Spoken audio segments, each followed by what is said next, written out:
ভোরবেলা বাড়ি আসার সময় রাস্তার এই আলোটা দেখে তো আমি সত্যি ভয় পেয়ে গেছিলাম। বলেন কি? গাইস, কালকে ছিল আমার নাইট ডিউটি, তো ডিউটি শেষ করে এখন আমি হেঁটে হেঁটে যাচ্ছি বাড়ির দিকে। সময় এখন ওই ভোর 5:20 মতন। আর আমাদের বাজারে এই সময়টা তেমন একটা আলো জ্বলে না, মানে এমনই অন্ধকার যে নিজের ছায়াকেও খুঁজে পাওয়া যাচ্ছে না। তবে বেশ কিছু সময় পর বাড়ির সামনে এসে দেখি আমাদের রাস্তার এই লাইটটা এমন ভাবে জ্বলছে যেন রাতভর ডিস্কো পার্টি হয়েছে। আমি তো প্রায় ভয় পেয়ে গেছিলাম, ভাবলাম ভূতও কি এখনো এলইডি ইউজ করে নাকি। তারপর সাহস জুগিয়ে বাড়ির ভেতরে ঢুকলাম, দেখি আমাদের গাছে অনেক ফুল ফুটে আছে আর গোলাপ গাছে এক গাদা গোলাপ। যদিও রোজ ডে অনেক আগেই চলে গেছে আর আমার তো রোজ দেওয়ার মতন তেমন কেউই ছিল না, তাই সেই দুঃখে ব্যাগটা চেয়ারের উপর রেখে মাকে ডাকতে শুরু করলাম। ওমা, মা,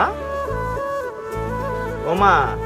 মা উঠতেই তারপর চলে আসি ফ্রেশ হতে, ঝট করে ব্রাশে মাজনটা লাগিয়ে ঘষা মাজার কাজ শুরু করে দিলাম। এখন সময় 6:30 কি 6:45 হবে, কিন্তু চাঁদ মামা এখনো আকাশে ঝুলে আছে। মনে হচ্ছে উনি নাইট ডিউটি করে এখনো বাড়িই যাননি। এরই মধ্যেই মা আমার জন্য গরম গরম ম্যাগি বানাতে শুরু করেছে, কারণ সারা রাত জেগে কাজ করার পর সকালের এই খিদেটা একদম অন্য লেভেলের হয়। তবে এই ম্যাগিটা 2 মিনিটে বানালেও খেতে কিন্তু আমার 10 মিনিটই লাগে। যাই হোক, এখন ঘুমোতে হবে, কারণ ঘুম না দিলে ভিডিও আর সময়ের মধ্যে আপলোড করা হবে না। তো ভাই রাধে রাধে বলে চলো এখন শুয়ে পড়লাম। বাই।